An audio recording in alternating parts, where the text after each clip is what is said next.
Hello, good evening. എല്ലാ പ്രിയപ്പെട്ട പ്രേക്ഷകർക്കും പ്രൈം ടൈമിലേക്ക് സ്വാഗതം. നാളെ നെഹ്റു ട്രോഫി വള്ളം കളിയാണ് പുന്നമടക്കായലിൽ. നിങ്ങൾക്കറിയാം, എല്ലാ വർഷവും 24 വിളയാടും പുന്നമടക്കായലിൽ. നമ്മുടെ വാർത്താ സംഘം അവിടെ ഓൾറെഡി ലാൻഡ് ചെയ്ത് കഴിഞ്ഞു.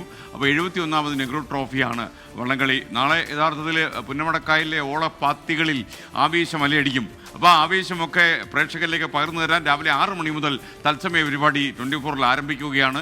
ഞാനും ആഷ്മി താജ് ഇബ്രാഹിമും അതുപോലെ എസ് വിജയകുമാറും കമൻട്രിക്കായിട്ട് അവിടെ എത്തുന്നുണ്ട്. ലാസ്റ്റ് ടൈം നമുക്കറിയാലോ, തലക്കെട്ട് കെട്ടി നമ്മൾ പൊളിച്ചു. ഇപ്പോൾ കെട്ടുകളെല്ലാം റെഡി. ഇനി കെട്ടുകളെല്ലാം റെഡി എന്ന് മാത്രമല്ല, നമ്മൾ ചലോ പുന്നമടക്കായൽ. ഓക്കെ, അവിടെ കാണാം പുന്നമടക്കായൽ. പ്രൈം ടൈം ആരംഭിക്കുന്നു.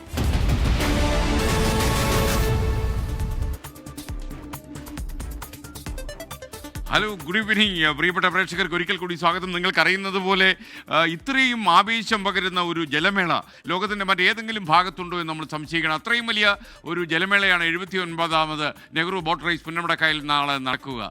ഒരുപക്ഷെ നമുക്ക് നൽകാൻ കഴിയുന്ന ഏറ്റവും വലിയ ജലോത്സവമായിരിക്കും നാളെ നടക്കുക. ഒരിക്കൽ കൂടി എവർക്കും സ്വാഗതം. പ്രൈം ടൈം തുടരുകയാണ്. തിരുവനന്തപുരം ജനറൽ ആശുപത്രിയിലെ ചികിത്സാ പിഴവിൽ ഡോക്ടർ രാജ്കുമാറിനെതിരെ കേസെടുത്തു. സുമയ്യയുടെ ശരീരത്തിലെ ട്യൂബ് മാറ്റുന്നത് വിദഗ്ധ സമിതി പരിശോധിച്ച് തീരുമാനിക്കും. നഷ്ടപരിഹാരം നൽകുന്ന കാര്യം സർക്കാരിനോട് ആവശ്യപ്പെടുമെന്ന സുമയ്യയുടെ കുടുംബത്തിന് ആരോഗ്യവകുപ്പ് അഡീഷണൽ ഡയറക്ടർ ഉറപ്പ് നൽകിയിട്ടുണ്ട്. തന്റെ ദുരിതം പുറത്തു കൊണ്ടുവന്ന 24-ന് സുമയ്യ നന്ദി പറഞ്ഞു. പ്രിയപ്പെട്ട പ്രേക്ഷകർക്ക് അറിയുന്ന പോലെ 24 ആണ് ഈ വാർത്ത ആദ്യം പുറത്തു കൊണ്ടുവന്നത്. 24 ഇമ്പാക്ട്. ആരോഗ്യവകുപ്പ് ഡയറക്ടറുടെ ഓഫീസിന് മുന്നിൽ സുമയ്യയും കുടുംബവും പ്രതിഷേധിച്ചതോടെയാണ് അഡീഷണൽ ഡയറക്ടർ ചർച്ചയ്ക്ക് തയ്യാറായത്. ഡോക്ടർ രാജീവ് കുമാറിനെതിരെ നടപടിയെടുക്കുമെന്ന് ADHS ഉറപ്പു നൽകി. വിദഗ്ധ സമിതി പരിശോധിച്ചതിനു ശേഷം കഴിയുമെങ്കിൽ സർക്കാർ ചെലവിൽ ട്യൂബ് പുറത്തെടുക്കും. തുടർന്നാണ് പ്രതിഷേധം അവസാനിപ്പിച്ചത്.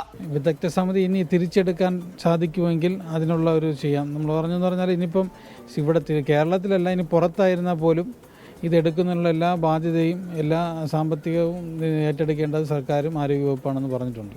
ബന്ധുവിന്റെ പരാതിയിൽ സുമയുടെ മൊഴിയെടുത്ത് കണ്ടോൺമെന്റ് പോലീസ് കേസ് രജിസ്റ്റർ ചെയ്തു. IPC 336, 338 വകുപ്പുകൾ ചുമത്തി. സുമയുടെ ശരീരത്തിൽ വയർ കുടുങ്ങിയത് ഡോക്ടറുടെ അലക്ഷ്യമായ പ്രവൃത്തിയാണെന്നാണ് FIR-ൽ പറയുന്നത്. തനിക്ക് നീതി ലഭിക്കുമെന്നുറപ്പെന്നും വാർത്ത പുറത്തു കൊണ്ടുവന്ന 24-ന് നന്ദിയെന്നും സുമയ്യ. ആദ്യമായിട്ട് 24 ചാനലുകാർ തന്നെയാണ് എനിക്ക് ആദ്യമായിട്ട് ഈ വാർത്ത കൊണ്ടുവന്നത്. അതിലെനിക്ക് സന്തോഷമുണ്ട്. നടപടി ഉടനെ ഉണ്ടാവും എന്നാണ് എനിക്ക് അവിടെ നിന്ന് അറിയിപ്പ് തന്നിട്ടുള്ളത്. തുടർ നടപടി ഉണ്ടായില്ലെങ്കിൽ ശക്തമായ പ്രതിഷേധത്തിലേക്ക് പോകാനാണ് സുമയ്യയുടെയും കുടുംബത്തിന്റെയും തീരുമാനം. 24 തിരുവനന്തപുരം. സംസ്ഥാന സർക്കാരിന്റെ ആഗോള അയ്യപ്പ സംഗമത്തെ പിന്തുണച്ച NSS പരിപാടിയിൽ NSS general secretary G. Sukumaran Nair പങ്കെടുക്കുമെന്ന് NSS vice president N. Sangeeth Kumar പറഞ്ഞു. വിശ്വാസങ്ങളും ആചാരങ്ങളും സംരക്ഷിക്കുമെന്ന് സംസ്ഥാന സർക്കാർ ഉറപ്പു നൽകിയെന്നും സംഗീത് കുമാർ പറയുന്നു. ആഗോള അയ്യപ്പ സംഗമം ഭഗവാന് വേണ്ടി സംസ്ഥാന സർക്കാരും തിരുവിതാംകൂർ ദേവസ്വം ബോർഡ് നടത്തുന്ന ഒരു കാര്യമല്ല.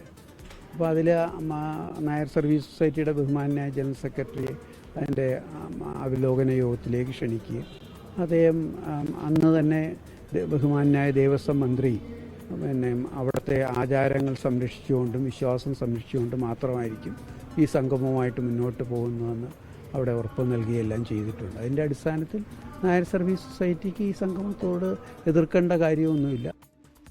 തിരുവനന്തപുരം MG പ്രതീഷ് കൂടുതൽ വിവരങ്ങളുമായി നമുക്കൊപ്പം പ്രൈം ടൈമിൽ ചേരുകയാണ്. പ്രതീഷ്, പ്രൈം ടൈമിലേക്ക് താങ്കൾക്ക് സ്വാഗതം. കൂടുതൽ വിവരങ്ങൾ എന്തൊക്കെയാണ്, പറയൂ. SKN ശബരിമല പമ്പയിൽ നടക്കാനിരിക്കുന്ന ആഗോള അയ്യപ്പ സംഗമത്തിനെതിരെ പ്രതിപക്ഷം ഒന്നടങ്കം എതിർ നിലപാട് സ്വീകരിക്കുന്ന ഘട്ടത്തിലാണ് അതിന് പിന്തുണ അറിയിച്ചുകൊണ്ട് NSS രംഗത്ത് വന്നത്. യുവതീ പ്രവേശന സമയത്ത് LDFനെതിരെ കടുത്ത നിലപാട് സ്വീകരിച്ച അതേ NSS ആണ് ആഗോള അയ്യപ്പ സംഗമത്തിന് ഒരു പിന്തുണ അറിയിക്കുന്നത്. ആചാരങ്ങളും വിശ്വാസങ്ങളും സർക്കാർ സംരക്ഷിക്കുമെന്ന് ഉറപ്പ് ലഭിച്ചുവെന്നതാണ് NSS vice president N. Sangeeth Kumar 24-നോട് പ്രതികരിച്ചത്. അതുകൊണ്ട് തന്നെ ഈ പരിപാടിക്ക് തങ്ങളുടെ പൂർണ്ണ പിന്തുണ ഉണ്ടായിരിക്കുമെന്ന് കൂടി അദ്ദേഹം അറിയിച്ചിട്ടുണ്ട്. ഈ വിശ്വാസങ്ങളും ആചാരങ്ങളും സംരക്ഷിക്കുന്ന കാര്യത്തിൽ തങ്ങൾക്ക് ആശങ്ക ഇല്ല എന്ന് കൂടി അദ്ദേഹം അറിയിക്കുന്നുണ്ട്. അതുകൊണ്ട് തന്നെ ഇക്കാര്യത്തിൽ മറ്റ് എതിർപ്പ് അറിയിക്കേണ്ട സാഹചര്യമില്ല. പക്ഷേ ഈ പ്രതിപക്ഷത്തിൻ്റെയും ഒപ്പം BJPയുടെയും ഒക്കെ തന്നെ എതിർപ്പുമായി ബന്ധപ്പെട്ടുള്ള നിലപാടുകൾക്ക് അല്ലെങ്കിൽ ആ നിലപാടുകളിനോട് പ്രതികരിക്കാൻ NSS തയ്യാറായിട്ടില്ല. പരിപാടിക്ക് പൂർണ്ണ പിന്തുണ നൽകുന്നു എന്നതാണ് NSS അറിയിച്ചിരിക്കുന്നത്. NSSന്റെ ഈ നിലപാട് CPIM സ്വാഗതം ചെയ്തു എന്നതാണ് ഏറ്റവും പ്രധാനപ്പെട്ട കാര്യം. മൂന്നാം ടൈമിലേക്ക് പോകുന്ന സർക്കാരിന് വലിയ പിന്തുണ ലഭിക്കുന്നു എന്നതാണ് CPIM സംസ്ഥാന സെക്രട്ടറി MV ഗോവിന്ദൻ ഇന്ന് പ്രതികരിച്ചത്. അതുകൊണ്ട് തന്നെ ആ പിന്തുണ സർക്കാരും CPIM ഒന്നടങ്കം സ്വാഗതം ചെയ്യുന്നുണ്ട്. പക്ഷേ BJP തുടർച്ചയായി ആഗോള അയ്യപ്പ സംഗമത്തിനെതിരെ രംഗത്ത് വരുന്നുണ്ട്. സർക്കാരിൻ്റെ രാഷ്ട്രീയ നാടകമാണ് ഈ അയ്യപ്പ സംഗമം എന്നാണ് BJP നേതാവ് ശോഭാ സുരേന്ദ്രൻ ഇന്ന് പ്രതികരിച്ചത്. പക്ഷേ ഒരു വശത്ത് എതിർപ്പ് ഉയരുമ്പോഴും ഈ പരിപാടിയെ പിന്തുണച്ച കൂടുതൽ സംഘടനകൾ രംഗത്ത് വരുന്നു എന്നതാണ് ഏറ്റവും പ്രധാനപ്പെട്ട കാര്യം. എന്തായാലും ഈ പരിപാടിയുമായി സർക്കാരും ദേവസ്വം ബോർഡും മുന്നോട്ട് പോവുകയാണ്. NSSും SNDP പോലുള്ള സംഘടനകളെ ചേർത്ത് പിടിച്ചുകൊണ്ടായിരിക്കും ഈ പരിപാടി സംഘടിപ്പിക്കുക എന്ന് നേരത്തെ സർക്കാരും അറിയിച്ചിട്ടുണ്ട്. അതുകൊണ്ട് തന്നെ എതിർപ്പ് ഉയരുന്ന ഘട്ടത്തിലും പരിപാടിയുമായി മുന്നോട്ട് പോകാനാണ് സർക്കാരിൻ്റെയും തീരുമാനം. SK മറ്റൊരു വാർത്തയിലേക്ക്. Thank you. രാഹുൽ മാങ്കൂട്ടത്തിലിനെ വീണ്ടും പാലക്കാട് എത്തിക്കാൻ രഹസ്യ A ഗ്രൂപ്പ് യോഗം ചേർന്നെന്ന വാദം ഷാഫി പറമ്പിൽ തള്ളി. KPCC ജനറൽ സെക്രട്ടറി C ചന്ദ്രൻ്റെ വീട്ടിൽ അദ്ദേഹം പോയിട്ടില്ല. പാലക്കാട് എത്തിയത് വിവാഹ ചടങ്ങിനാണ്. മനഃപൂർവ്വം വ്യാജ പ്രചാരണം നടത്തുകയായിരുന്നുവെന്ന് ഷാഫി പറമ്പിൽ പറഞ്ഞു. മാത്രമല്ല മീഡിയ ഈ കാര്യത്തെ താങ്കളോട് ചർച്ച ചെയ്തില്ല എന്നും ഷാഫി പരാതിയായി പറയുകയും ചെയ്തു. ഷാഫി കാണേണ്ട ചന്ദ്രേട്ടൻ അവിടെ ഉണ്ടായിരുന്നില്ല എന്നാണ് അന്വേഷണത്തിൽ മനസ്സിലാക്കാൻ കഴിഞ്ഞത്. KPCC ജനറൽ സെക്രട്ടറി C ചന്ദ്രന്റെ വീട്ടിൽ താൻ പോയിട്ടേ ഇല്ലെന്നാണ് ഷാഫി പറമ്പിലിന്റെ പ്രതികരണം. C ചന്ദ്രൻ ഇന്നലെ പാലക്കാട് ഉണ്ടായിരുന്നില്ല. താൻ പാലക്കാട് എത്തിയത് വിവാഹ ചടങ്ങിൽ പങ്കെടുക്കാനാണ്. അത് മാധ്യമപ്രവർത്തകർ എല്ലാം കണ്ടതാണെന്നും ഷാഫി പറമ്പിൽ പറഞ്ഞു. ഇപ്പം ഞാൻ അവിടെ പോയിട്ടേ ഇല്ല എന്നുള്ളത് ഒന്ന് അന്വേഷിച്ചാൽ മനസ്സിലാക്കാവുന്ന ഈ പറയുന്ന C ചന്ദ്രേട്ടൻ KPCC ജനറൽ സെക്രട്ടറി അദ്ദേഹം ഇന്നലെ പാലക്കാടേ ഇല്ലാഞ്ഞു ഇന്ന് രാവിലത്തെ വെസ്റ്റ് കോസ്റ്റിലാണ് വന്നത് എന്നുള്ളത് ടിക്കറ്റും ഫോട്ടോയും സഹിതം ഒരു മനുഷ്യൻ കാണിച്ചിട്ട് നിങ്ങൾ അടുത്ത വരി കൊടുക്കുന്നത് നിഷേധിച്ച് ഷാഫി എന്നുള്ളത്, അപ്പോഴും അവിടെ യോഗം ചേർന്നു എന്നുള്ളത് നിങ്ങൾ ഒഴിവാക്കുന്നില്ല. പ്രചാരണം തള്ളി C ചന്ദ്രനും രംഗത്തെത്തി. അപ്പം ഞാനിവിടെ സ്ഥലത്തില്ലാത്ത സമയത്ത് ഇവിടെ എൻ്റെ വീട്ടിൽ ഇങ്ങനെ ഗ്രൂപ്പ് യോഗം ചേർന്നു എന്നുള്ളൊരു വാർത്ത അത് സത്യത്തിന് നിരക്കാത്തതാണ്. രാഹുലിനെ തിരികെ എത്തിക്കാൻ നീക്കം നടക്കുന്നുവെന്ന വാർത്ത പുറത്തു വന്നതിനു പിന്നാലെ അതൃപ്തി അറിയിച്ച കോൺഗ്രസിൽ ഒരു വിഭാഗം രംഗത്തെത്തിയിരുന്നു. രാഹുൽ തിരിച്ചെത്തിയാൽ സുരക്ഷ ഒരുക്കാനാകില്ലെന്നതാണ് DCCയുടെ നിലപാട്. 24 പാലക്കാട്, കോഴിക്കോട്. രാഹുൽ മാങ്കൂട്ടത്തിനെതിരായ ലൈംഗിക പീഡന പരാതി ക്രൈംബ്രാഞ്ചിന്റെ പ്രത്യേക അന്വേഷണ സംഘം അന്വേഷിക്കും. DYSP ഷാജിക്കാണ് അന്വേഷണ ചുമതല.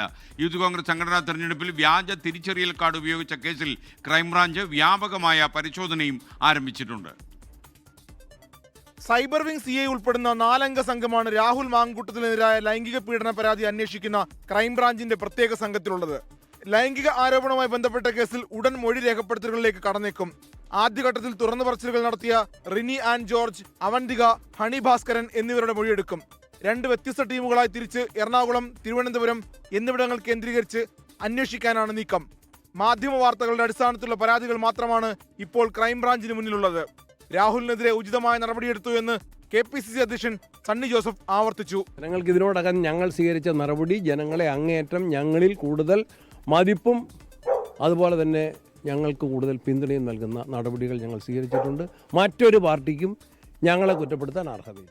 അതിനിടെ യൂത്ത് കോൺഗ്രസ് തെരഞ്ഞെടുപ്പിലെ വ്യാജ തിരിച്ചറിയൽ കാർഡുമായി ബന്ധപ്പെട്ടും ക്രൈംബ്രാഞ്ച് നടപടികൾ സജീവമാക്കി. രാഹുലുമായി ബന്ധപ്പെട്ട പ്രവർത്തകരുടെ വീടുകളിൽ വ്യാപക പരിശോധന നടത്തി. 2 സംഘങ്ങളായി തിരിഞ്ഞു നടത്തിയ പരിശോധനയിൽ KSU പത്തനംതിട്ട ജില്ലാ സെക്രട്ടറി സുബിൻ ബിനുവിന്റെ മൊബൈൽ ഫോൺ പിടിച്ചെടുത്തു. കേസിൽ നാളെ ചോദ്യം ചെയ്യലിന് ഹാജരാകാൻ രാഹുലിന് ക്രൈംബ്രാഞ്ച് നോട്ടീസ് നൽകിയിട്ടുണ്ട്. 24 തിരുവനന്തപുരം. കാസർഗോഡ് നിന്ന് ഇപ്പോൾ അരുൺ പാറയ്ക്കൽ ഒരു വിവരം അറിയിക്കുന്നു. കാസർഗോഡ് കുമ്പളയിൽ സ്കൂട്ടർ ഡിവൈഡറിൽ ഇടിച്ച് ഒരു യുവാവിന് അന്ത്യം സംഭവിച്ചു. പച്ചമ്പള സ്വദേശിയാണ് മരിച്ചത്. പേരുവിവരങ്ങൾ പുറത്തു വന്നിട്ടില്ല. KL 60L8542 എന്ന രജിസ്ട്രേഷൻ നമ്പറുള്ള സ്കൂട്ടറാണ് അപകടത്തിൽപ്പെട്ടത്. ദേശീയപാത 66ലാണ് ഈ അപകടം ഉണ്ടായത്. മൃതദേഹം ഇപ്പോൾ കുമ്പള സഹകരണ ആശുപത്രിയിൽ സൂക്ഷിച്ചിരിക്കുകയാണ്. സങ്കടകരമായി പോയി. ഇന്ന് തന്നെ എത്ര ജീവിതങ്ങളാണ് റോഡിൽ പൊലിഞ്ഞത്. ഓണക്കാല യാത്രാ തിരക്ക് പ്രമാണിച്ച് ബംഗളൂരു റൂട്ടിൽ സ്പെഷ്യൽ ട്രെയിനുമായി റെയിൽവേ. ഞായർ തിങ്കൾ ദിവസങ്ങളിൽ പ്രത്യേക സർവീസ് നടത്തും. നാളെ മുതൽ ബുക്കിംഗ് ആരംഭിക്കും. AV ജയശങ്കർ ടെലിഫോണിൽ വിവരങ്ങളുമായി ചേരുന്നു. ജയശങ്കർ, പറയൂ. ഓണക്കാലത്തെ യാത്രാ തിരക്ക് പരിഹരിക്കാൻ റെയിൽവേ ഒരു ട്രെയിൻ കൂടി മലയാളികൾക്ക് വേണ്ടി നിലവിൽ അനുവദിച്ചിരിക്കുകയാണ്. മംഗലാപുരം ബംഗളൂരു റൂട്ടിലാണ് ഒരു സ്പെഷ്യൽ ട്രെയിൻ റെയിൽവേ അനുവദിച്ചിരിക്കുന്നത്. ആഗസ്റ്റ് 31 സെപ്റ്റംബർ 1 തീയതികളിലാണ് ഈ ട്രെയിൻ സർവീസ് നടത്തുക. നാളെ രാവിലെ 8 മണി മുതൽ ആളുകൾക്ക് ബുക്കിംഗ് നടത്താനുള്ള സൗകര്യമുണ്ട്. കോഴിക്കോട്, പാലക്കാട്, ഈറോഡ് വഴിയാണ് ബംഗളൂരുവിലേക്കുള്ള സർവീസ്. തിരിച്ചും ഇങ്ങോട്ടേക്ക് 2-ാം തീയതിയും സർവീസ് ക്രമീകരിച്ചിട്ടുണ്ട്. ഇതുവരെ റെയിൽവേ 94ഓളം ട്രെയിനുകളാണ് ഈ ഓണ അവധിയുമായി ബന്ധപ്പെട്ട് ഇല്ലെങ്കിൽ ഓണക്കാലത്തെ യാത്രാ തിരക്ക് പരിഹരിക്കുന്നതിനായി വിവിധ ദിവസങ്ങളായി ക്രമീകരിച്ചിരിക്കുന്നത്. ഇന്ത്യയിലെ തന്നെ വിവിധ നഗരങ്ങളിൽ മലയാളികൾ ഉൾപ്പെടെയുള്ള ചെന്നൈ, ബംഗളൂരു, മുംബൈ ഉൾപ്പെടെയുള്ള നഗരങ്ങളുമായി ബന്ധിപ്പിക്കുന്ന തരത്തിലാണ് ഈ റെയിൽവേ ഈ 94ഓളം ട്രെയിൻ സർവീസുകൾ പ്രഖ്യാപിച്ചത്. ഇത് മലയാളികളെ സംബന്ധിച്ച് അവിടെ യാത്രാക്ലേശം ഒരു പരിധിവരെ കുറയ്ക്കാൻ ഈ ഓണാവധിക്കാലത്ത് സാധിച്ചിട്ടുമുണ്ട്. ഈ സർവീസിലൂടെ ആവശ്യമെങ്കിൽ പരിശോധിച്ച് കൂടുതൽ ട്രെയിനുകൾ, സ്പെഷ്യൽ ട്രെയിനുകൾ ഈ ഓണാവധി കഴിയുന്നതിന് മുമ്പ് തന്നെ മലയാളികൾക്ക് അവരവരുടെ നഗരങ്ങളിൽ എത്തിച്ചേരുന്നതിന് വേണ്ടി അനുവദിക്കുമെന്നാണ് റെയിൽവേ നിലവിൽ അറിയിക്കുന്നത്. SKN. Okay, thank you. മണ്ണിടിച്ചിലുണ്ടായ താമരശ്ശേരി ചുരത്തിൽ മൾട്ടി ആക്സിൽ വാഹനങ്ങൾക്ക് മാത്രം നിരോധനം ഏർപ്പെടുത്തും. മറ്റു വാഹനങ്ങൾ നിയന്ത്രണ വിധേയമായി കടത്തിവിടുകയും ചെയ്യും. കോഴിക്കോട് ജില്ലാ കളക്ടറുടെ നേതൃത്വത്തിൽ ചേർന്ന യോഗത്തിലാണ് ഈ തീരുമാനമെടുത്തത്. താമരശ്ശേരി ചുരത്തിൽ പോലീസ് നിയന്ത്രണത്തോടെ വാഹനങ്ങൾ കൃത്യമായ ഇടവേളകളിൽ കടത്തിവിടാനാണ് തീരുമാനം. ചുരം വ്യൂ പോയിന്റിൽ വിനോദസഞ്ചാരികൾക്ക് വിലക്ക് ഏർപ്പെടുത്തും. സാധാരണ നിലയിലാകുന്നതുവരെ അഗ്നിരക്ഷാസേനയുടെ ഒരു യൂണിറ്റ് ചുരത്തിൽ വിന്യസിക്കും. അപകടമുണ്ടായപ്പോൾ കളക്ടർ എത്തിയില്ല എന്ന TCDK MLAയുടെ ആരോപണത്തിന് കോഴിക്കോട് ജില്ലാ കളക്ടർ സ്നേഹിൽ കുമാറിന്റെ മറുപടി ഇങ്ങനെ: കളക്ടർ നമ്മുടെ ജില്ലാ കളക്ടർ ഒരു പേരല്ല, ഒരു സിസ്റ്റമാണ്. ഡെപ്യൂട്ടി കളക്ടർമാരുണ്ട്, തഹസിൽദാർമാരുണ്ട്, ഒരുപാട് ഉദ്യോഗസ്ഥനാണ്. സോ ഇത് കളക്ടർ ഇൻഡിവിജ്വലായിട്ട് നോക്കാൻ ഒരു ആവശ്യം ആ സമയത്ത് ഉണ്ടായിട്ടില്ല. കാരണം എനിക്ക് എല്ലാ ഇൻഫർമേഷൻ കിട്ടുന്നുണ്ടായിരുന്നു. എന്നാൽ 2 ദിവസം ഈ സിസ്റ്റം ഉണ്ടായിരുന്നില്ലെന്നായിരുന്നു ഇതിനുള്ള TCDK MLAയുടെ മറുപടി. ചുരം റോഡ് തകർന്നാൽ അതിൻ്റെ ഒരു ചെറിയ പ്രശ്നം പോലും വയനാടിന്റെ സാമൂഹ്യ ജീവിതത്തെ ഗൗരവതരമായി ബാധിക്കും. നാഷണൽ ഹൈവേ 766ന്റെ ചുരം ഘാട്ട് സെക്ഷൻ ഏറ്റവും അതിപ്രധാനമായി സംരക്ഷിക്കപ്പെടേണ്ട ഭൂഭാഗമാണ്. വയനാട് ചുരത്തിലുണ്ടായ മണ്ണ് നീങ്ങിനിരങ്ങൽ പ്രതിഭാസത്തിൽ കൂടുതൽ പഠനം വേണമെന്ന് മണ്ണ് സംരക്ഷണ വിദഗ്ധൻ PU ദാസ് ആവശ്യപ്പെട്ടു. 24 കോഴിക്കോട്. നാളെ പുന്നമടയിൽ ജലോത്സവം. ഓളപ്പരപ്പിലെ ജലരാജാവിനെ കണ്ടെത്താൻ മണിക്കൂറുകൾ മാത്രം അവശേഷിക്കുന്നു. അവസാനഘട്ട ഒരുക്കത്തിലാണ് ഇപ്പോൾ പുന്നമട. ആരാകും ഈ കൊല്ലത്തെ ജലരാജാവ്? ആരാധകർക്കിടയിൽ ആവേശം പകർന്ന നാളെ ജലോത്സവത്തിന് തിരിച്ചിൽ ഉയരും. നെഹ്റു ട്രോഫിയിൽ മുത്തമിടാൻ പുതിയ അവകാശം ഉണ്ടാകുമോ എന്നതിലും ആകാംക്ഷ ഉയരുകയാണ്. പുന്നമടയിലേക്ക്.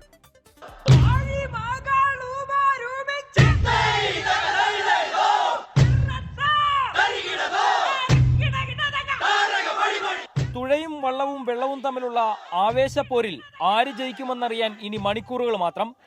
തുടർച്ചയായ 6ാം കിരീടം ലക്ഷ്യമിട്ട് പള്ളാത്തുരുത്തിയും മൈക്രോ സെക്കൻഡുകൾക്ക് കഴിഞ്ഞ വർഷം നഷ്ടപ്പെട്ട കിരീടം തിരികെ പിടിക്കാൻ വില്ലേജ് ബോട്ട് ക്ലബ്ബും പാരമ്പര്യത്തിന്റെ കാര്യത്തിൽ കിരീടം തിരികെ പിടിക്കാൻ മറ്റു ക്ലബ്ബുകളും തുഴയെറിയുമ്പോൾ പുന്നമടയിലെ ഓളങ്ങൾക്ക് തീ പിടിക്കുമെന്നുറപ്പാണ്. വള്ളപ്പുരയിൽ നിന്നും കായലിലേക്ക് വള്ളങ്ങൾ ഇറങ്ങുമ്പോൾ മുതൽ തുടങ്ങുന്ന ആവേശം നാളെ ജലരാജാവ് നെഹ്റു ട്രോഫി ഉയർത്തും വരെ തുടരും. വാശിയേറിയ പോരാട്ടത്തിന് വേദിയാകുന്ന പുന്നമടയിൽ ഒരുക്കങ്ങളും അവസാന ഘട്ടത്തിലാണ്. 71ാമത് നെഹ്റു ട്രോഫിയുടെ ആവേശം ആരാധകർക്കിടയിലും ആവേശപൂർവ്വം പടർന്നു കഴിഞ്ഞു.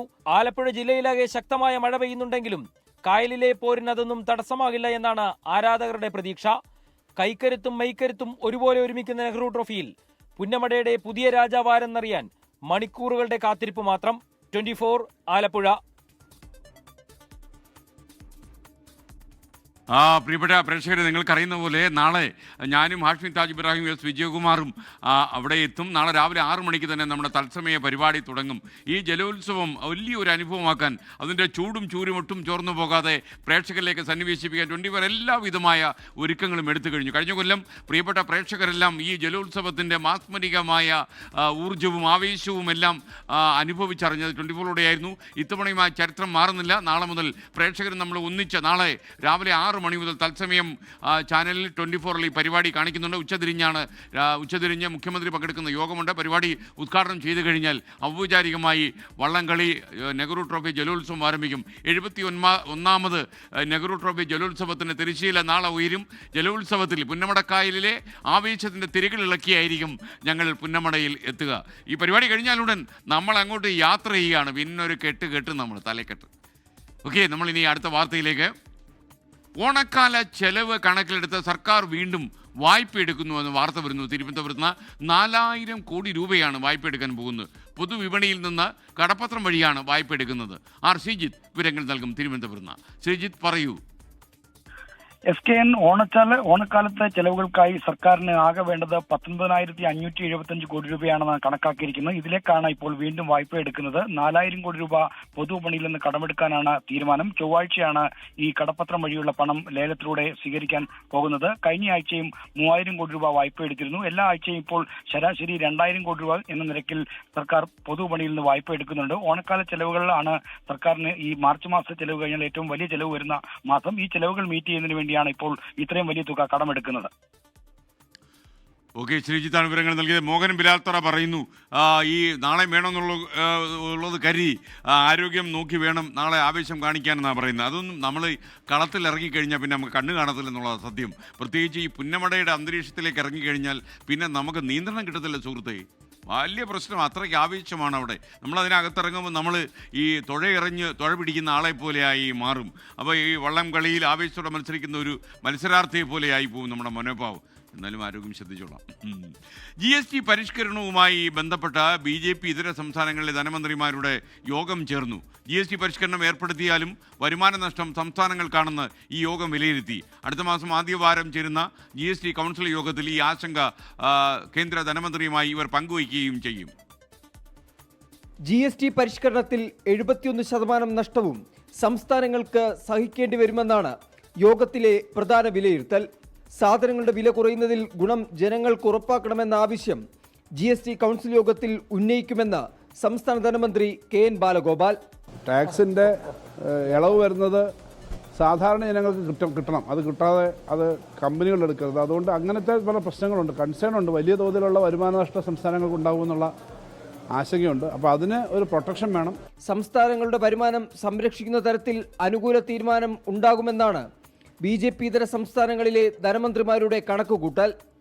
24 ഡൽഹി. 108 അതായത് 108 ആംബുലൻസിൻ്റെ കാര്യം പറയാൻ പോകുന്നത്. 108 ആംബുലൻസ് പദ്ധതിയുമായി ബന്ധപ്പെട്ട അഴിമതി ആരോപണത്തിൽ കൂടുതൽ രേഖകൾ കോൺഗ്രസ് നേതാവ് രമേശ് ചെന്നിത്തല പുറത്തുവിട്ടു. 2 സംസ്ഥാനങ്ങളിൽ വിലക്കുള്ള GVK EMRI കമ്പനിയെ ടെൻഡറിൽ പങ്കെടുക്കാൻ സർക്കാർ പരിഗണിച്ചുവെന്നാണ് ചെന്നിത്തലയുടെ ആരോപണം. അയോഗ്യത മറച്ചുവെച്ച് 250 കോടി രൂപ കമ്മീഷന്റെ ഉപകാരസ്മരണ സർക്കാർ കാട്ടിയെന്നും ചെന്നിത്തല ആരോപിച്ചു. GVK EMRI കമ്പനിയുടെ അയോഗ്യത വെളിപ്പെടുത്തുന്നതും പരാതി നൽകിയതുമായ രേഖകളാണ് രമേശ് ചെന്നിത്തല പുറത്തുവിട്ടത്. ടെൻഡർ നേടിയ കമ്പനി കർണാടകയിലും മേഘാലയയിലും ശിക്ഷാ നടപടി നേരിട്ടു. വിലക്കേർപ്പെടുത്തിയാൽ ടെൻഡറിൽ പങ്കെടുക്കാൻ കമ്പനി അയോഗ്യരാകും. സത്യവാങ്മൂലത്തിൽ കമ്പനി ഇത് മറച്ചുവെച്ചെന്നാണ് ആരോപണം. കമ്പനിയുടെ അയോഗ്യത ചൂണ്ടിക്കാട്ടി ടെൻഡറിൽ പങ്കെടുത്ത മറ്റൊരു കമ്പനി മെഡിക്കൽ സർവീസ് കോർപ്പറേഷന് പരാതി നൽകി. ഈ പരാതി സർക്കാർ പൂഴ്ത്തി. കർണാടകയിൽ ആംബുലൻസ് സർവീസ് നടത്തിയതിന്റെ ടെൻഡറിന് ഇതേ കമ്പനി വ്യാജരേഖകൾ സമർപ്പിച്ചതായി തെളിഞ്ഞിരുന്നു. പ്രവർത്തനത്തിലെ വീഴ്ചകൾ ചൂണ്ടിക്കാട്ടി മേഘാലയ സർക്കാർ 2022 ഓഗസ്റ്റിൽ കമ്പനിയുടെ പ്രവർത്തനം റദ്ദാക്കിയിരുന്നു. 1ാം പിണറായി സർക്കാരിന്റെ കാലത്ത് 316 ആംബുലൻസുകൾ പ്രവർത്തിപ്പിക്കാൻ 517 കോടി രൂപയുടെ ഭീമമായ കരാറാണ് സർക്കാർ നൽകിയത്. 2ാം പിണറായി സർക്കാരിന്റെ കാലത്ത് 335 ആംബുലൻസുകൾ പ്രവർത്തിപ്പിക്കാൻ 293 കോടി രൂപ കരാറായി നൽകി. ഇതോടെ ആദ്യ കരാറിൽ 250 കോടിയിലധികം രൂപയുടെ അഴിമതി നടന്നുവെന്നാണ് ആരോപണം. 24 തിരുവനന്തപുരം. കാസർഗോഡ് കുമ്പളയിൽ സ്കൂട്ടർ ഡിവൈഡറിലിടിച്ച് ഒരു യുവാവ് മരിച്ചു. പച്ചമ്പള സ്വദേശി യൂസഫാണ് മരിച്ചത്. അരുൺ പാറയ്ക്കൽ അപ്ഡേറ്റ് ചെയ്യുന്നു ഈ വാർത്ത. അരുൺ, വിശദാംശങ്ങൾ. SKN 8 മണിയോടുകൂടിയാണ് ഈ അപകടം നടക്കുന്നതെന്നാണ് മനസ്സിലാവുന്നത്. ഈ NH 66 അപകടം. സ്കൂട്ടർ ഡിവൈഡറിലിടിച്ചാണ് ഈ മരണം സംഭവിച്ചത്. ആദ്യഘട്ടത്തിൽ ആളുകൾക്ക് മനസ്സിലായില്ല. ഒരു യുവാവ് റോഡിൽ കിടക്കുന്നതാണ്, അതായത് ദേശീയപാതയിൽ കിടക്കുന്നതാണ് കണ്ടത്. അങ്ങനെ യുവാവിനെ കുമ്പള സഹകരണ ആശുപത്രിയിൽ എത്തിച്ചു. അപ്പോഴാണ് മരണം സ്ഥിരീകരിച്ചത്. ഒപ്പം അവിടെ ഒരു സ്കൂട്ടറും കണ്ടെത്തി. അങ്ങനെ നടത്തിയ അന്വേഷണത്തിലാണ് പച്ചമ്പളം സ്വദേശിയാണ് എന്ന് മനസ്സിലായത്. യൂസഫ് 24 വയസ്സാണെന്നാണ് പറയുന്നത്. ബന്ധുക്കളെയൊക്കെ വിവരം അറിയിച്ചിട്ടുണ്ട് SKN. Okay, thank you. Kasaragod തലപ്പാടിയിൽ 6 പേരുടെ മരണത്തിനിടയാക്കിയ വാഹനാപകടത്തിന്റെ കാരണം ഡ്രൈവറുടെ അശ്രദ്ധയും അമിത വേഗവുമാണെന്ന് മോട്ടോർ വാഹന വകുപ്പിന്റെ റിപ്പോർട്ട്. ബസ്സിന് തകരാറില്ലെന്നും ടയറിന്റെ തേയ്മാനം അപകടത്തിന്റെ വ്യാപ്തി വർദ്ധിപ്പിച്ചെന്നും RTOയുടെ അന്വേഷണത്തിൽ മനസ്സിലായി. 6 പേരുടെ മരണത്തിനിടയാക്കിയ അപകടത്തിന് പിന്നാലെയാണ് മോട്ടോർ വാഹന വകുപ്പ് ഉദ്യോഗസ്ഥർ പരിശോധന നടത്തിയത്. ബസിന്റെ ബ്രേക്ക് നഷ്ടമായതാണ് അപകട കാരണമെന്ന ഡ്രൈവർ നിജലിംഗപ്പ പോലീസിന് നൽകിയ മൊഴി തെറ്റാണെന്ന് മോട്ടോർ വാഹന വകുപ്പ് കണ്ടെത്തി. പരിശോധനയിൽ ടയറിന് തേയ്മാനം മാത്രമാണുള്ളതെന്നാണ് റിപ്പോർട്ട്. ഡ്രൈവറുടെ അമിതവേഗതയും അശ്രദ്ധയും അപകടത്തിന് ഇടയാക്കിയിട്ടുണ്ട്. കർണാടക RTCയും സംഭവത്തിൽ അന്വേഷണത്തിന് ഉത്തരവിട്ടു. ബസ്സിന് പ്രശ്നങ്ങളൊന്നുമില്ലെന്നും 14 വർഷമായി സർവീസിലുള്ള നിജലിംഗപ്പ വാഹനം കൈകാര്യം ചെയ്യുന്നതിൽ വീഴ്ച വരുത്തിയെന്നുമാണ് കർണാടക RTCയുടെ പ്രാഥമിക കണ്ടെത്തൽ. ഇതിനിടെ തലപ്പാടിയിൽ ഇന്ന് നാട്ടുകാരുടെ നേതൃത്വത്തിൽ കർണാടക RTC ബസ്സുകൾ തടഞ്ഞു. ടയറിന്റെ കാരണമാണ് അപകടത്തിനുണ്ടായത്. പക്ഷെ ഇന്ന് ഇവിടുത്തെ നാട്ടുകാരും പിന്നെ ഹൈവേ പോലീസും നിരവധി കർണാടക ബസ് പരിശോധിച്ചപ്പോൾ ടയർ പൊട്ടിപ്പൊളിഞ്ഞ അവസ്ഥയിലാണുള്ളത്. റിസോളൊക്കെ അളകിയിട്ടാണുള്ളത്. ഫിറ്റ്നസ് ഇല്ലാതെ കേരളത്തിലേക്ക് വാഹനങ്ങൾ അയക്കുന്നതിനെതിരെയായിരുന്നു നാട്ടുകാരുടെ പ്രതിഷേധം.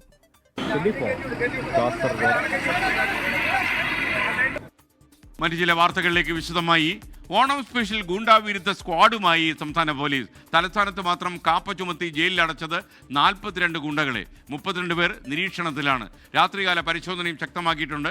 24 പ്രൈം ടൈം ബ്രേക്കിംഗുമായി MG പ്രതീഷ് ചേരുന്നു തിരുവനന്തപുരത്ത്. പ്രതീഷ്, ഈ ഓണക്കാലത്ത് പല വിളയാട്ടങ്ങളെ പോലെ ഗുണ്ടകൾ രംഗത്തിറക്കുമെന്ന കാര്യത്തിൽ സംശയമില്ല. ഈ ഗുണ്ടകളെ അമർച്ച ചെയ്ത് അകത്തിടാൻ സർക്കാർ തീരുമാനിച്ചു എന്നാണ് ഇതിൽ നമ്മൾ മനസ്സിലാക്കുന്നത്. കൂടുതൽ വിവരങ്ങൾ എന്തൊക്കെയാണ്? SKN 2021 മുതൽ 24 വരെ തിരുവനന്തപുരം ജില്ലയിൽ മാത്രം 37 അരുംകൊലകൾ നടന്നു എന്നതാണ് റിപ്പോർട്ട്. ഈ കൊലപാതകങ്ങളും അത്തരത്തിലുള്ള അക്രമ സംഭവങ്ങളെല്ലാം നടക്കുന്നത് ആഘോഷ ദിവസങ്ങളിലാണ്. അതുകൊണ്ട് തന്നെ അതിനെ പ്രതിരോധിക്കുന്നതിനായാണ് ഈ ഗുണ്ടകൾക്കെതിരായിട്ടുള്ള നടപടികൾ പോലീസ് ശക്തമാക്കുന്നത്. ഇതിനായി ഗുണ്ടാവിരുദ്ധ സ്ക്വാഡ് പ്രത്യേക ഡ്രൈവ് ഉൾപ്പെടെ നടത്തുന്നുണ്ട്. കാരണം അക്രമകാരികളായ ഗുണ്ടകളെ അമർച്ച ചെയ്യുക എന്നതാണ് പോലീസ് പ്രധാനമായും കേന്ദ്രീകരിക്കുന്ന കാര്യം. തലസ്ഥാനത്ത് ഈ അടുത്ത് ഇതുവരെ കാപ്പ ചുമത്തി ജയിലിലടച്ചത് 42 ഗുണ്ടകളെയാണ് എന്നതാണ് കണക്കുകൾ സൂചിപ്പിക്കുന്നത്. ഇതെല്ലാം തന്നെ കൊലപാതകം, ബോംബേറ്, ലഹരിക്കടത്ത്, പിടിച്ചുപറി തുടങ്ങിയ കേസുകളിൽ ഉൾപ്പെട്ട ഗുണ്ടകളെയാണ് കാപ്പ ചുമത്തി പോലീസ് ജയിലിലടച്ചത്. ഇതിനോടകം 32 ഗുണ്ടകൾ പോലീസിന്റെ നിരീക്ഷണത്തിലാണ് എന്നതാണ് നമുക്ക് ലഭ്യമാകുന്ന വിവരം. ഈ ആഘോഷ കാലയളവിൽ ഗുണ്ട ആക്രമണങ്ങൾ ഒപ്പം ക്രമസമാധാന പ്രശ്നങ്ങൾ കൂടുതലായി ഉണ്ടാകാനുള്ളൊരു സാധ്യതയുണ്ട്. അതുകൊണ്ട് തന്നെ ശക്തമായ ഒരു പരിശോധന ഇതിനോടകം തന്നെ ഗുണ്ടാവിരുദ്ധ സ്ക്വാഡിന്റെ നേതൃത്വത്തിൽ ആരംഭിച്ചിട്ടുണ്ട്. രാത്രികാലങ്ങളിലാണ് പരിശോധന കൂടുതലും ശക്തമാക്കിയിട്ടുള്ളത്. പ്രത്യേക നിരീക്ഷണത്തിലുള്ള ഗുണ്ടകളുടെയും ഒപ്പം അത്തരത്തിൽ മുൻകാല ക്രിമിനൽ പശ്ചാത്തലമുള്ളവരുടെയും വീട്ടിലുൾപ്പെടെ പോലീസ് സംഘം പരിശോധന നടത്തുന്നുണ്ട്. ഈ എല്ലാ ദിവസവും 15 മുതൽ 20 വീടുകളിൽ പരിശോധന നടത്തുന്നുണ്ട് എന്നതാണ് പോലീസിൽ നിന്ന് തന്നെ ലഭ്യമാകുന്ന വിവരം. എന്തായാലും ഓണക്കാലം അടുത്തു. ഈ ഓണക്കാലത്തും ഈ പരിശോധന കൂടുതൽ ശക്തമാക്കുകയാണ്. ക്രമസമാധാന പ്രശ്നങ്ങൾ ഒഴിവാക്കിക്കൊണ്ട് ഈ വളരെ സുഗമമായ രീതിയിൽ ഓണാഘോഷം നടത്താനുള്ള ഒരു ഉത്തരവാദിത്തമാണ് പോലീസിനുള്ളത്. അതിൻ്റെ ഭാഗമായാണ് ഇത്തരത്തിൽ പരിശോധനകൾ പോലീസ് കർശനമാക്കുന്നത്. SKN. Okay, thank you. വല്ലാത്തൊരു ചെയ്ത്തായി പോയി. ആംബുലൻസിന് വഴിയൊരുക്കാൻ ഗതാഗത കുരുക്കിലൂടെ ഓടിയ വനിതാ ASI അപർണയുടെ ദൃശ്യങ്ങൾ സമൂഹ മാധ്യമങ്ങൾ വൈറലായി. 24 അത് സംപ്രേഷണം ചെയ്തു. എന്നാൽ ആ ദൃശ്യങ്ങൾക്ക് ഇപ്പോൾ പുതിയൊരു ട്വിസ്റ്റ് സംഭവിച്ചിരിക്കുന്നു. എന്താണെന്നല്ലേ, ആംബുലൻസിനകത്ത് രോഗിയുണ്ട് എന്ന് കരുതിയായിരുന്നു ഈ അപർണയുടെ ഓട്ടം. എന്നാൽ ആ ആംബുലൻസിനകത്ത് രോഗിയെ ഇല്ലായിരുന്നു എന്നാണ് ഇപ്പോൾ മോട്ടോർ വാഹന ഡിപ്പാർട്ട്മെൻറ്റ് കണ്ടെത്തിയിരിക്കുന്നത്. ഡ്രൈവർ സഹിതം ആംബുലൻസ് ഇപ്പോൾ കസ്റ്റഡിയിലായി. പിഴ ചുമത്തിയിട്ടുണ്ട്. ഇത്തരത്തിൽ ആംബുലൻസിന് വഴിയൊരുക്കാൻ കഷ്ടപ്പെടുന്നത് അപർണയുടെ ഔദ്യോഗിക ജീവിതത്തിലെ ആദ്യത്തെ സംഭവമല്ല. ക്യാൻസർ രോഗികൾക്ക് വേണ്ടി മുടിമുറിച്ച് നൽകിയതും സമൂഹത്തിൽ അവശത അനുഭവിക്കുന്നവരെ ചേർത്ത് നിർത്തുന്നതും ഇതേ അപർണ തന്നെ. എന്നാൽ 9-ാം തീയതി തൃശൂരിൽ ഗതാഗതക്കുരുക്കിൽപ്പെട്ട ആംബുലൻസിന് വഴിയൊരുക്കിയ ദൃശ്യങ്ങളിലെ ആംബുലൻസിനുള്ളിൽ രോഗികൾ ഉണ്ടായിരുന്നില്ല എന്നാണ് മോട്ടോർ വാഹന വകുപ്പിന്റെ കണ്ടെത്തൽ. മോട്ടോർ വെഹിക്കിൾ ഇൻസ്പെക്ടർ PV ബൈജുവിന്റെ സംശയമാണ് അന്വേഷണത്തിന് ആധാരമായത്. വണ്ടിയുടെ റൈറ്റ് സൈഡിലുള്ള മിററിലാണ് ആ വിഷ്വൽ സ്റ്റാർട്ട് ആവുന്നത്. അപ്പോൾ ആ വിഷ്വൽ എടുക്കാനായിട്ട് ഡ്രൈവിംഗ് സീറ്റിലിരിക്കുന്ന ആൾക്ക് മാത്രമേ പറ്റുള്ളൂ അങ്ങനത്തെ ഒരു വിഷ്വൽ എടുക്കാനായിട്ട്. അപ്പം അതാണ് നമുക്ക് ഫസ്റ്റ് ഡൗട്ട് തോന്നിയത്. ഞാൻ ആദ്യം ഈ സംഭവം അറിഞ്ഞു. അപ്പോൾ അതിനുശേഷം ഞാൻ എൻ്റേതായിട്ടുള്ളൊരു രീതിയിൽ അന്വേഷണം നടത്തി പിന്നെ എനിക്ക് ഒരു ഇൻഫർമേഷൻ വളരെ വിശ്വസനീയമായ ഒരു കേന്ദ്രത്തിൽ നിന്നുള്ളൊരു ഇൻഫർമേഷൻ കിട്ടി. അപ്പോൾ അതിൽ രോഗി ഉണ്ടായിരുന്നില്ല എന്നൊരു സംശയം പ്രകടിപ്പിച്ചു. തൊടുപുഴ സ്വദേശി അലന്റെ ഉടമസ്ഥതയിലാണ് ആംബുലൻസ്. ആംബുലൻസിലുണ്ടായിരുന്ന രോഗിയെ ആശുപത്രിയിൽ ഇറക്കിവിട്ടതിനു ശേഷം മറ്റൊരു രോഗിക്ക് വേണ്ടി പോകുകയായിരുന്നു എന്നാണ് ആംബുലൻസ് ഡ്രൈവർ ഫൈസലിന്റെ ന്യായീകരണം. വാഹനമോടിക്കുന്നതിനിടയിൽ ദൃശ്യങ്ങൾ പകർത്തിയതിലും രോഗികളില്ലാതെ സൈറണിട്ട് ആംബുലൻസ് ഓടിച്ചതിനും ഇയാൾക്കെതിരെ നടപടിയുണ്ടാകും. 24 തൃശൂർ.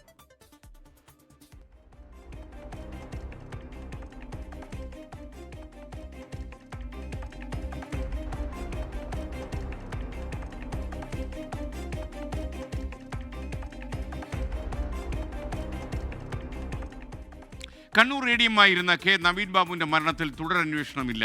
കുടുംബത്തിന്റെ വാദങ്ങൾ നേരത്തെ പരിശോധിച്ചതാണെന്ന് കണ്ണൂർ മജിസ്ട്രേറ്റ് കോടതി വ്യക്തമാക്കി. കേസ് തുടർ നടപടിക്കായി തലശ്ശേരി സെഷൻസ് കോടതിയിലേക്ക് മാറ്റിയിട്ടുണ്ട്. പ്രത്യേക അന്വേഷണ സംഘം സമർപ്പിച്ച കുറ്റപത്രത്തിൽ പ്രതിക്ക് അനുകൂലമായ പഴുതുകളുണ്ടെന്നായിരുന്നു നവീൻ ബാബുവിന്റെ കുടുംബത്തിന്റെ വാദം. ആവശ്യമായ ഡിജിറ്റൽ തെളിവുകൾ ഉൾപ്പെടെ പോലീസ് ശേഖരിച്ചില്ലെന്ന് ഹർജിയിൽ ചൂണ്ടിക്കാണിച്ചിരുന്നു. എന്നാൽ ഹൈക്കോടതിയും സുപ്രീം കോടതിയും തള്ളിയ വാദങ്ങൾ തന്നെയാണ് വീണ്ടും ഹർജിയിൽ ഉന്നയിച്ചതെന്നാണ് Kannur judicial first class magistrate കോടതിയുടെ നിരീക്ഷണം. പോലീസ് അന്വേഷണത്തിൽ വീഴ്ചയുണ്ടെന്ന വാദം കോടതി അംഗീകരിച്ചില്ല. വിചാരണ നടപടിക്കായി കേസ് ജില്ലാ സെഷൻസ് കോടതിയിലേക്ക് മാറ്റി. തുടരന്വേഷണ ഹർജിയിൽ തീർപ്പായതോടെ കേസ് റദ്ദാക്കുന്നതിനായി ഹൈക്കോടതിയെ സമീപിക്കാനാണ് PP ദിവ്യയുടെ തീരുമാനം. 24 കണ്ണൂർ. ഇന്ത്യയുടെ വികസനത്തിന്റെ പ്രധാന പങ്കാളിയാണ് ജപ്പാൻ എന്ന പ്രധാനമന്ത്രി നരേന്ദ്രമോദി. ജാപ്പനീസ് പ്രധാനമന്ത്രി ഷിഗേരു ഇഷിബയുമായി നരേന്ദ്രമോദി ഇന്ന് കൂടിക്കാഴ്ച നടത്തി. ഇന്ത്യയിലെ ജാപ്പനീസ് നിക്ഷേപം $68 ബില്യൺ ഉയർത്തുമെന്ന ജപ്പാൻ പ്രധാനമന്ത്രി. അമേരിക്കൻ തീരുവ തർക്കം മുറുകുന്നതിനിടെയാണ് പ്രധാനമന്ത്രി നരേന്ദ്രമോദിയുടെ ജപ്പാൻ സന്ദർശനം. പ്രതിരോധം, സാങ്കേതികവിദ്യ ഉൾപ്പെടെ നിരവധി മേഖലകളിൽ സഹകരണം മെച്ചപ്പെടുത്താൻ സന്ദർശനത്തിൽ ധാരണയായി. ഇന്ത്യ ജപ്പാൻ പങ്കാളിത്തം പരസ്പര വിശ്വാസത്തിന്റെ പ്രതീകമായി മാറിയെന്ന് ടോക്കിയോയിൽ നടന്ന സംയുക്ത സാമ്പത്തിക ഫോറത്തെ അഭിസംബോധന ചെയ്ത് പ്രധാനമന്ത്രി പറഞ്ഞു. मेट्रो से लेकर मैन्युफैक्चरिंग तक, सेमीकंडक्टर से लेकर स्टार्टअप्स तक, हर क्षेत्र में हमारी साझेदारी आपसी विश्वास का प्रतीक बनी है. ഇന്ത്യയിലെ നിക്ഷേപം $68 ബില്യൺ ഉയർത്തുമെന്ന് ജപ്പാൻ പ്രധാനമന്ത്രി പറഞ്ഞു. മുൻ പ്രധാനമന്ത്രിമാരായ യോഷിഹിഡെ സുഗോ, ഫുമിയോ കിഷിഡ എന്നിവരുമായും മോദി കൂടിക്കാഴ്ച നടത്തി. ഉച്ചകോടിയിൽ അമേരിക്കയുടെ തീരുവയെക്കുറിച്ച് മോദി പരാമർശിച്ചില്ല. എന്നാൽ ചൈന സന്ദർശിക്കാനിരിക്കെ ഇരു രാജ്യങ്ങൾ തമ്മിലെ ഉഭയകക്ഷി ബന്ധം ശക്തിപ്പെടുത്തുന്നതിനെക്കുറിച്ച് മോദി ഓർമ്മിപ്പിച്ചു. അമേരിക്കയുടെ തീരുവ പ്രഖ്യാപനത്തിന് പിന്നാലെ ജപ്പാനിലെത്തിയ മോദിക്ക് വൻ സ്വീകരണമാണ് നൽകിയത്. ജാപ്പനീസ് ഭാഗ്യചിഹ്നമായ ദരുമോപാവയും മോദിക്ക് സമ്മാനമായി നൽകി. ജപ്പാൻ സന്ദർശനത്തിന് ശേഷം മോദി നാളെ ഷാങ്ഹായി സഹകരണ ഉച്ചകോടിയിൽ പങ്കെടുക്കാൻ ചൈനയിലേക്ക് തിരിക്കും. 24 Delhi. Kochi VPS lakeshore ആശുപത്രിയിൽ ചികിത്സയിൽ കഴിയുന്ന അവതാരകനും നടനുമായ രാജേഷ് കേശവന്റെ നിലയിൽ നേരിയ പുരോഗതിയുണ്ട് എന്ന രീതിയിൽ മെഡിക്കൽ ബുള്ളറ്റിൻ പറയുന്നു. വലിയ പുരോഗതി ഇല്ലെങ്കിൽ പോലും ആശ്വാസകരമായ മാറ്റങ്ങൾ ഉണ്ടാകുന്നു എന്നാണ് ലേക്ക് ഷോറിൽ വരുന്ന മെഡിക്കൽ ബുള്ളറ്റിൻ. ഒരുപാട് സുഹൃത്തുക്കൾ പ്രാർത്ഥനയുമായി കാത്തിരിക്കുകയാണ് രാജേഷ് മടങ്ങി വരാൻ. എത്ര നല്ല ചെറുപ്പക്കാരനാണ് രാജേഷ്. രാഹുൽ ഗാന്ധി നയിക്കുന്ന വോട്ടർ അധികാർ യാത്ര അവസാന ഘട്ടത്തിലേക്ക് കടക്കുകയാണ്. കർണാടക മുഖ്യമന്ത്രി സിദ്ധരാമയ്യ ഇന്ന് യാത്രയുടെ ഭാഗമായി. CPI ജനറൽ സെക്രട്ടറി D രാജയും യാത്രയിൽ പങ്കുചേർന്നു. അതിനിടെ പ്രധാനമന്ത്രിയെയും മാതാവിനെയും കോൺഗ്രസ് പ്രവർത്തകർ അധിക്ഷേപിച്ചു എന്നാരോപിച്ച് BJP പ്രതിഷേധം കടുപ്പിച്ചു. ബീഹാറിലെ വെസ്റ്റ് ചമ്പാരനിൽ നിന്നായിരുന്നു വോട്ടർ അധികാർ യാത്രയുടെ 13ാം ദിനത്തിന്റെ തുടക്കം. രാഹുൽ ഗാന്ധിക്കും തേജസ്വി യാദവിനുമൊപ്പം CPI general secretary D Raja, Annie Raja, Sachin Pilot എന്നിവർ അണിചേർന്നു. ഇന്ത്യ സഖ്യത്തിലെ മുഖ്യമന്ത്രിമാരും നേതാക്കളും യാത്രയുടെ ഭാഗമാകുന്നതോടെ ബീഹാറിൽ സഖ്യം കരുത്തു തെളിയിക്കുകയാണ്. ഗ്രാമങ്ങളിൽ നിന്ന് നഗരങ്ങളിലേക്ക് നീങ്ങുന്ന യാത്രയ്ക്ക് വലിയ ജനപിന്തുണയാണ് ലഭിക്കുന്നത്. വോട്ടർ അധികാർ യാത്രയ്ക്കിടെ പ്രധാനമന്ത്രിക്കും മാതാവിനുമെതിരെ കോൺഗ്രസ് പ്രവർത്തകൻ മോശം പരാമർശം നടത്തിയതിൽ രാഹുൽ ഗാന്ധി മാപ്പ് പറയണമെന്ന് കേന്ദ്ര ആഭ്യന്തരമന്ത്രി അമിത്ഷാ ആവശ്യപ്പെട്ടു. ദർഭംഗയിലെ യാത്രയ്ക്കിടെ മോശം പരാമർശം നടത്തിയ കോൺഗ്രസ് പ്രവർത്തകൻ റഫീഖിനെ പോലീസ് അറസ്റ്റ് ചെയ്തു. പിന്നാലെ പട്നയിലെ കോൺഗ്രസ് ഓഫീസിലേക്ക് BJP പ്രവർത്തകർ പ്രതിഷേധവുമായി എത്തി. കോൺഗ്രസ് BJP പ്രവർത്തകർ തമ്മിൽ ഏറ്റുമുട്ടി.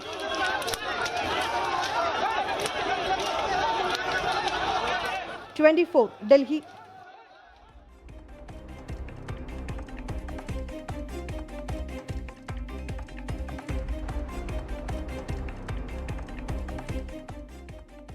ഇപ്പോൾ വരുന്ന ഒരു വാർത്തയിലേക്ക്. മലപ്പുറം കൂട്ടിലങ്ങാടി പാലത്ത് നിന്ന് ഒരു പെൺകുട്ടി പുഴയിലേക്ക് എടുത്തു ചാടിയതായി നാട്ടുകാർ പറയുന്നു. ഫയർഫോഴ്സ് പരിശോധന നടത്തുകയാണ്. ഇപ്പോൾ ഔദ്യോഗികമായി സ്ഥിരീകരണം ഈ വാർത്തയ്ക്ക് ലഭിച്ചിട്ടില്ല.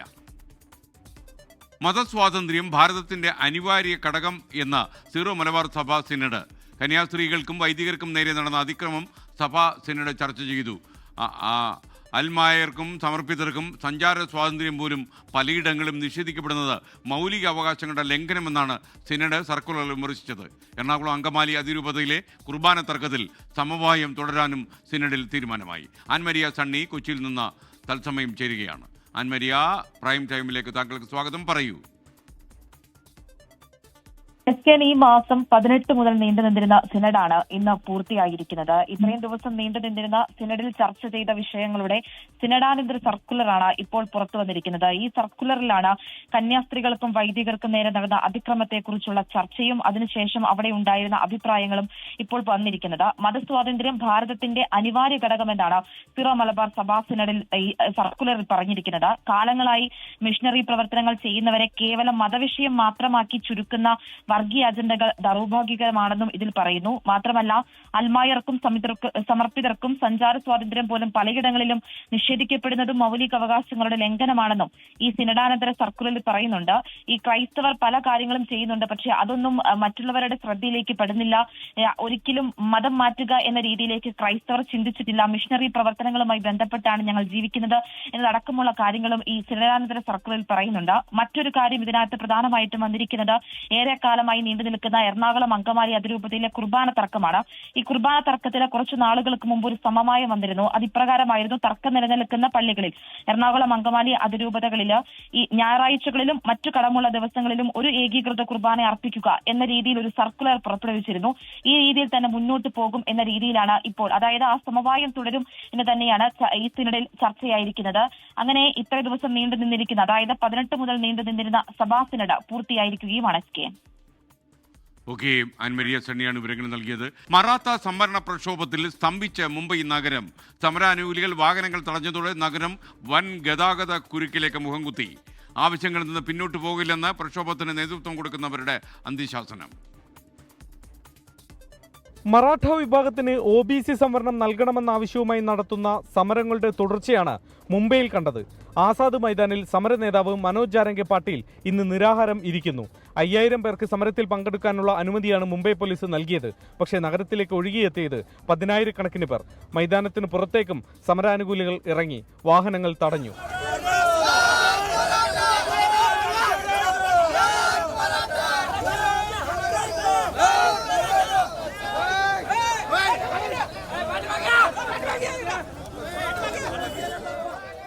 $1500 പോലീസുകാരെയാണ് ക്രമസമാധാന പാലനത്തിനായി പ്രത്യേകം നിയോഗിച്ചത്. പക്ഷേ പലയിടത്തും പോലീസ് കാഴ്ചക്കാരായി. ഒരു ദിവസത്തെ സമരമാണ് അനുവദിച്ചതെങ്കിലും സമരം നീളാനും സാധ്യതയുണ്ട്. 3 ദിവസം മുമ്പ് മഹാരാഷ്ട്രയിലെ ജൽനയിൽ നിന്നാണ് മനോജ് ജാരംഗെ പാട്ടീൽ സമരയാത്ര തുടങ്ങിയത്. ചർച്ചയിലൂടെ പ്രശ്നപരിഹാരത്തിന് ശ്രമിക്കണമെന്ന് സംസ്ഥാന സർക്കാർ അഭ്യർത്ഥിച്ചു. വരും നാളുകളിൽ ഉയരാൻ പോകുന്ന വലിയ പ്രതിഷേധങ്ങളുടെ ഒരു സാമ്പിൾ മാത്രമെന്നാണ് മനോജ് ജാരംഗെ പാട്ടീൽ ഇന്ന് മുംബൈയിൽ നടന്ന സമരത്തെ വിശേഷിപ്പിക്കുന്നത്. മുംബൈയിൽ നിന്നും വരുൺ വടശ്ശേരിക്കരയ്ക്കൊപ്പം ശ്രീനാഥ് ചന്ദ്രൻ, 24.